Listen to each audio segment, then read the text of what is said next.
मेरे प्यारे बच्चों, मैं त्रिसेम कुमार, गणित अध्यापक, नेताजी सुभाष चंद्र बोस छात्रावास मोहितपुर भगवानपुर हरिद्वार। आपके बोर्ड के एग्जाम में कक्षा 10 में कुछ टॉपिक ऐसे हैं जो बार बार रिपीट होते रहते हैं। ये टॉपिक भी उनमें से एक टॉपिक है जो बार बार रिपीट होता है। कक्षा 10 टॉपिक है हमारा समांतर श्रेणी। आज हम इसको ध्यान से देखेंगे। ये आपके लिए बहुत इंपॉर्टेंट है बोर्ड एग्जाम के लिए।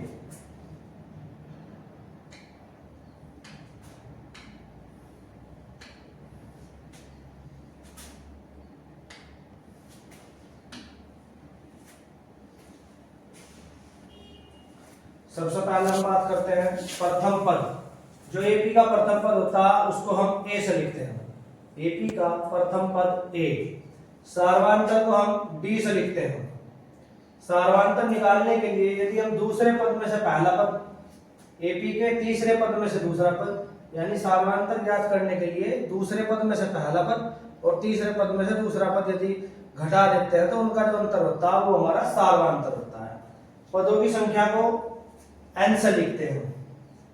nवा पद an होता है जिसका फॉर्मूला है a प्लस n-1 ब्रैकेट में इंटू d। अंतिम पद को हम l से लिखते हैं। फॉर्मूला सेम होता है a प्लस ब्रैकेट में n-1 इंटू d। n पदों के योगफल को Sn से लिखते हैं।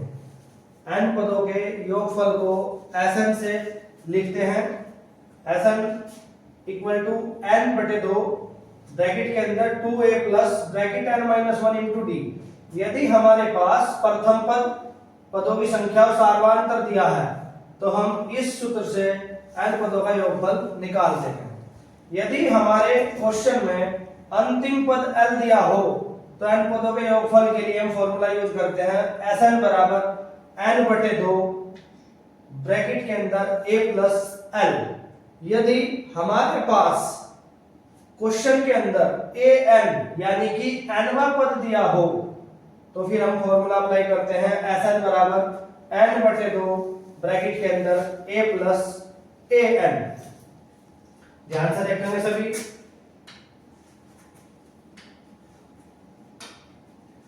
हम इसी वे से क्वेश्चन सोल्व करते हैं क्योंकि इस चैप्टर से आपके बोर्ड परीक्षा में बार बार क्वेश्चन रिपीट होते हैं, तो सभी फॉर्मूलों को ध्यानपूर्वक अभ्यास करेंगे। उस एपी का 31वां पद ज्ञात कीजिए जिसका 11वां पद 38 है, जिसका 11वां पद 38 है और 16वां पद 73 है। उस एपी का 31वां पद ज्ञात कीजिए जिसका 11वां पद 38 है और 16वां पद 73 है। दिया है 11वां पद। 11वां पद है हमारा 38। आपको इसके लिए फॉर्मूला पता है। 11वें पद के लिए है a plus 10d। a plus 10d बराबर 38 समीकरण नंबर 1। दूसरा हमारे पास है 16वां पद a प्लस 15d बराबर 73 समीकरण नंबर 2।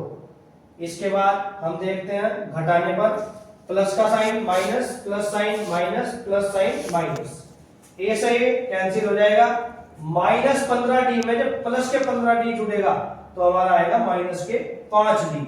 और ऐसे ही माइनस के 73 में जब प्लस के 38 जुड़ेगा तो हमारा आएगा माइनस के 35। माइनस से माइनस कैंसिल होगा।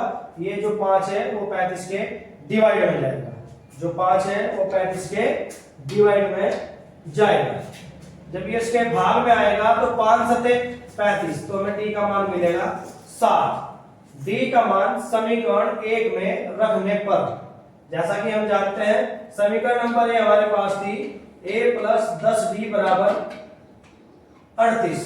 तो देखिए a प्लस 10d का मान हमारे पास 7 है तो हमने d के प्लेस पर रखा 7 बराबर 38। a प्लस 10 के साथ में गुणा हुई 70 बराबर 38। ये प्लस का 70 बराबर से इधर आएगा तो माइनस हो जाएगा। 38 में से 70 माइनस होने के बाद हमें मिलेगा माइनस के 32। यानी यहां से हमें प्रथम पद मिलता है माइनस के 32। हमें क्वेश्चन में निकालना है एपी का 31वां पद ज्ञात कीजिए। एपी का 31वां पद यानी हमें पता है फॉर्मूला है हमारा a प्लस 30d। a का जो मान है वो माइनस के 32 प्लस 30, d का जो मान है वो हमारे पास है 7। जब हम 30 के साथ में गुणा करेंगे तो हमारे पास आएगा 110 और 210 में से जब -32 करेंगे तो हमारे पास आएगा 178। ये टॉपिक बार बार आपके बोर्ड एग्जाम में रिपीट होते हैं और